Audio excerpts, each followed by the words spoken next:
Hey guys, welcome to the Liberal Hive Mind, a channel solely focused on exposing the abundant hypocrisy of the left. Okay, so Kamala Harris tries again. She swings and a miss. Yep, that's pretty much what we've come to expect from her. Honestly, I think they should have just employed the basement strategy, which of course was the initial plan. They should have just stuck to the plan, you know? But no, instead they got desperate and sent Kamala out there. I guess they must have had some pretty bad internal polling data, despite the mainstream polls showing Kamala Harris with a commanding lead in the early days. And so they sent Kamala Harris out there, expecting miracles, I guess, just like with Joe Biden. She's somehow gonna gain 40 IQ points and make it work. And yeah, I mean 40 IQ points because that's what she needs, I think, to reach the median. Holy frickin' moly. She is an utter disaster. It's almost unbelievable how bad she is at this. You know, I've said previously Kamala Harris has never actually won a real election. She's only ever been promoted into positions of power due to, let's say, being at the right place, right time, and of course checking a bunch of boxes. That's all you need to get elected to public office in a place like San Francisco. She just doesn't have the intellectual goods, folks, and like I've been saying,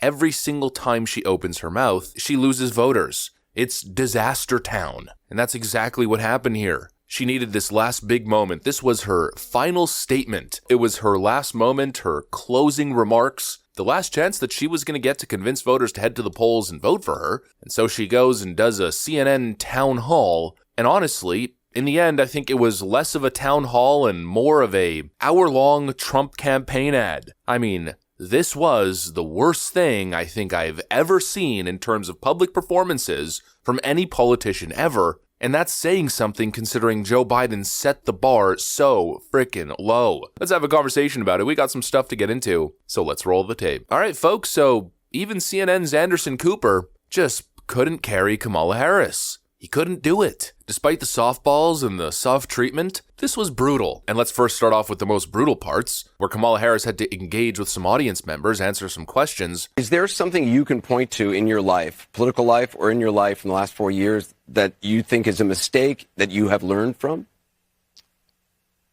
I mean, I've made many mistakes. And they range from, you know, if you've ever parented a child, you know you make lots of mistakes too. In my role as vice president, I mean, I've probably worked very hard at making sure that I am well versed on issues, and I think that is very important. It's a mistake not to be well versed on an issue and feel compelled to answer a question. What weaknesses do you bring to the table, and how do you plan to overcome them while you're in office? That's a great question, Joe. Well, I am certainly not perfect, so let's start there. And I think that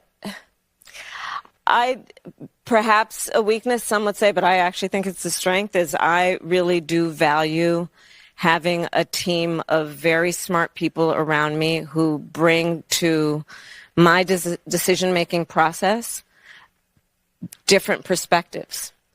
My team will tell you, I am constantly saying, let's kick the tire on that. Let's kick the tires on it. There's only one reaction to what you just witnessed.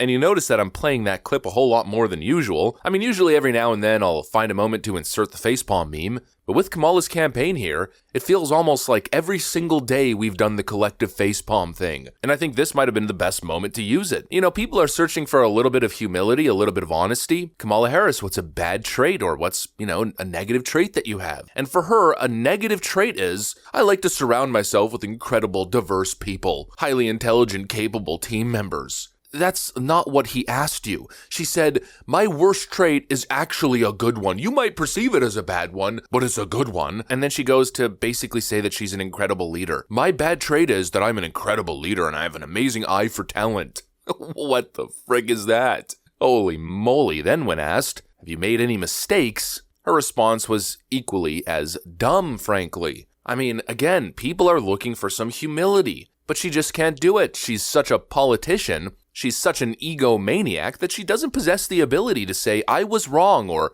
I did this wrong, or this is maybe one of my weaknesses. You know, she could have said my weakness is economics, because it's pretty obvious that she has a total lack of understanding of basic economics. And then, of course, she could have followed that up with, but don't worry, I got the best people on the job. Not everybody's a finance guru or an economics genius, but I'll have some in my cabinet, that's for sure. She could have said that. She could have said so many different things, but instead she chose to come off as, frankly, an out-of-touch, elitist egomaniac. It's not a good look. And it's especially not a good look with Kamala Harris, who's so incredibly unimpressive. Everybody gets this. Nobody's looking at Kamala and thinking, wow, what an incredible intellect. No, I think mostly people are cringing. This is kind of how people are perceiving Kamala Harris. This is the look, I think, from most Americans sitting on their couch watching a lot of these events. It's a look of cringe. Everybody understands that she's not that bright. And so to have that baseline understanding of her, that baseline perception, but then for her to have this incredible ego as if she's so smart and capable, it's just not a good mix, It's not a good mix. Certain things work on certain people and others don't. This is not a style that Kamala Harris can pull off. Let's just leave it at that. Yet she continues to try, and it's just not working. This was supposed to be her moment, but it was anything but. And all the criticisms lobbied towards her, there's a lot of them. There's a lot of consistent things that you're hearing. Kamala Harris had a moment to tackle some of the scrutiny that she's facing, but again, a swing and a miss. Total abject failure in my view. Her interactions with Anderson Cooper, a guy who's been working overtime to get her elected and was hoping to give her some opportunities here at redemption, well, her responses, these interactions just came off horrible for her. 2022, 2023, there were record border crossings.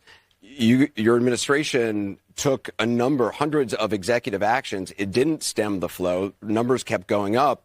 Finally, in 2024, just in June, 3 weeks before the first presidential debate with Joe Biden, you institute executive actions that had a dramatic impact, really shut down people crossing over. Why didn't your administration do that in 2022, 2023?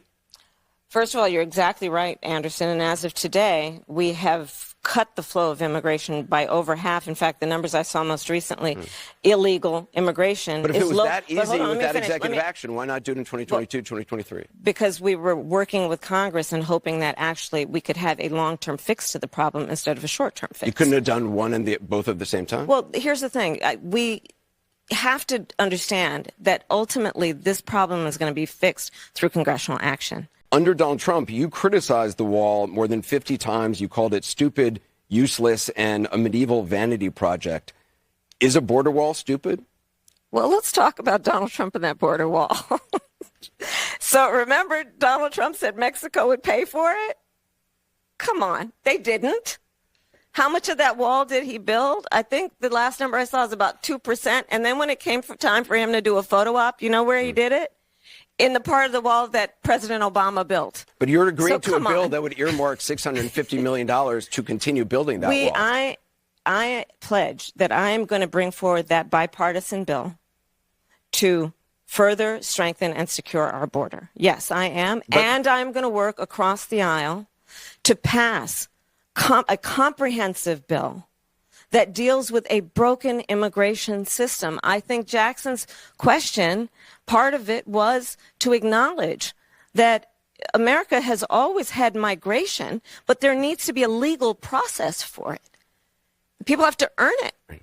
And that's the point that I think is the most important point that can be made, which is we need a president who is grounded in common sense and practical outcomes. Like, let's just fix this thing. Let's just fix it. Why is there any ideological perspective on this? Let's just fix the problem. To fix the problem, you're doing this compromise bill. It does call for $650 million that was earmarked under Trump to actually still go to build the wall. I am not afraid of good ideas where they occur. So you don't think it's stupid anymore? I think what he did and how he did it did not make much sense because he actually didn't do much of anything. I just talked about that wall, right? We just talked about it. He didn't actually do much of anything. But you do want to build some wall. I want to strengthen our border. I don't think Anderson Cooper was out there trying to make her look bad. I don't think he was trying to fact check her. I think what he was trying to do was give her an opportunity. I think he was actually trying to give her a hint, like, hey, this is what people are having issues with. Do you want to address these issues? And she just failed spectacularly. She went straight into the word salad nonsense. and ended up looking like a complete frickin' hypocrite. You know, once again, on the issue of the southern border, she wants to have her cake and eat it too. Oh, Donald Trump's border wall is stupid. It's a stupid vanity project. But don't you want to build a border wall? Oh, yeah, but it's different. And at one point, Anderson Cooper, I mean, he really exposed the whole thing. I think that was honestly the moment that might have ended Kamala Harris's campaign. His statement is correct, and it's exactly what we've been saying. Democrats had 4 years in office. They were never able to pass anything through Congress relating to border security because they keep trying to shove a bunch of pork nonsense into the bill. You know, things like funding for foreign nations, amnesty proposals, expansions to this ridiculous asylum system that is being totally abused. They haven't been able to pass the bills, and of course that's been Kamala Harris's scapegoat. But then he points out that late in 2024, all of a sudden, they passed sweeping executive orders, akin to the Trump executive orders, and all of a sudden, border crossings are down. Well, what happened? Well, of course, we know what happened. They've been blaming Donald Trump for making the border a campaign issue, but that's exactly what they did. They could have stopped the flow of illegal migration at any point in time, but they didn't. They only chose to do it a couple months away from election. Because that's what Democrats do. They play with people's lives in an effort to get elected. I mean, this was horrible. I mean, campaign-ending stuff. And everyone's saying, oh, Anderson Cooper, he redeemed himself. He cooked her. No, he didn't. He was trying to give her the opportunity to redeem herself, and she failed spectacularly. She's just so bad at this. She's horrible at campaigning, and it's obvious she just doesn't possess the skills to lead the nation. Period. If Kamala Harris is going to win this election, I mean, Democrats are going to have to pull off a serious miracle. This is a slow-motion train wreck playing out in real time. Anyways, that's pretty much what I got for you guys on this one. Hopefully you enjoyed the video. If you did, make sure to leave a like and possibly subscribe to the channel. Thanks for watching, and I'll see you on the next one.